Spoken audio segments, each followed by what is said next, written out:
how are you doing? This is my first YouTube video, so please excuse the rough and ready appearance. I'm going to be talking about my conversion of Ivan, the Iveco Daily camper van, to a proper camper, I hope. This is aimed mainly at those other camper conversion geeks out there that are trying to do something similar, so I hope you get something from it. When you first bought the van, it was it looked okay externally, but had these awful lights and things that I really didn't like, the bullet bars and stuff, so I stripped them off and sold 2 out of 3 of the parts I stripped off so far, which reduced the overall cost of the build. There's a lot of rust in it. Initially it wasn't spotted because it was under the original plywood, so I had to strip it out and do a lot of work replacing it.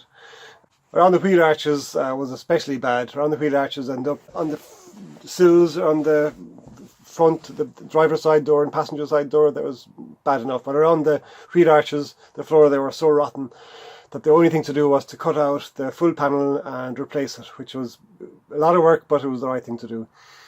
So now I have a nice new floor on that section of the van. I've been treating all the underside of the van as well in sections because it's not the most fun job, but you'll see more videos on that later on. So once we got the new floor in the van, I scraped all the rust, removed all the rust as much as I could with a wire brush and scraper and anything I could find. Then I treated it all with a product called FE123. It's a rust buster product, which was very good. It converts the rust to something more stable that's not going to carry on rusting. The next thing I did then was to paint all the rust, and in fact the entire floor of the van, with a 2-part epoxy paint called EM121, another rust buster product. And they were very, very helpful. Ian at Rust Buster was giving very useful support when I sent him questions. I also treated any spots along the side of the van, anywhere there were spots of rust, it was treated and painted with this solution. The next step then was to put battens on the floor. Battens were to lift up the floor so I could put some insulation down underneath it. I glued it all in.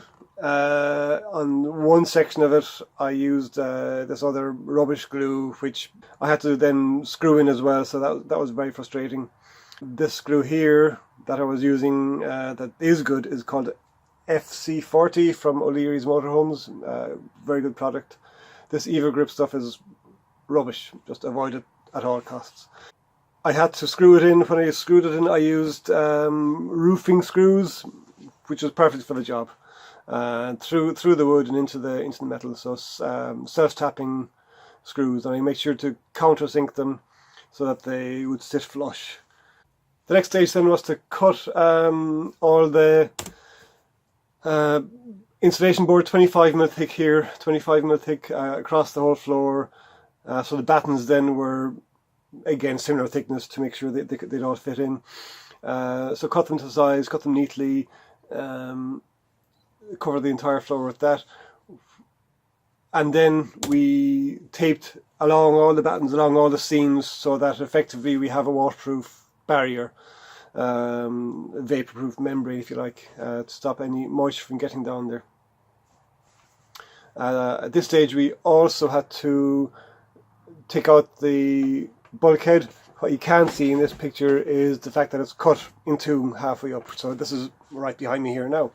So we cut the bulkhead in two, put it back in, and we had to do it now because it was below floor level, so I wouldn't have been able to attach it if we did it later on.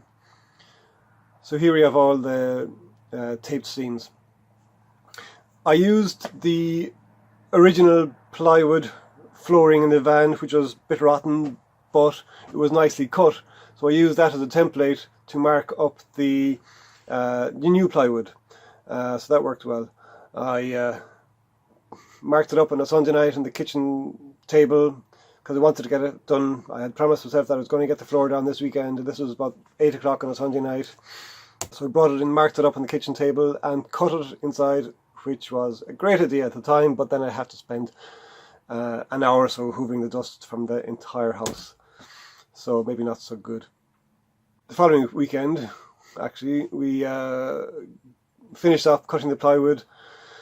Here I'm marking where the battens are underneath, and I've been using those reference lines ever since. You can't really see them there, they're faint, but I've been using these ever since to attach things to the floor.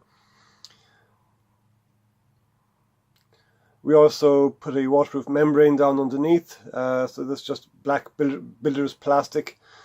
So last clean up of the floor, cleaned out all the dust, put down the plastic, put the floor back in, and then attached it all to the battens. So that was the first major stage of work done.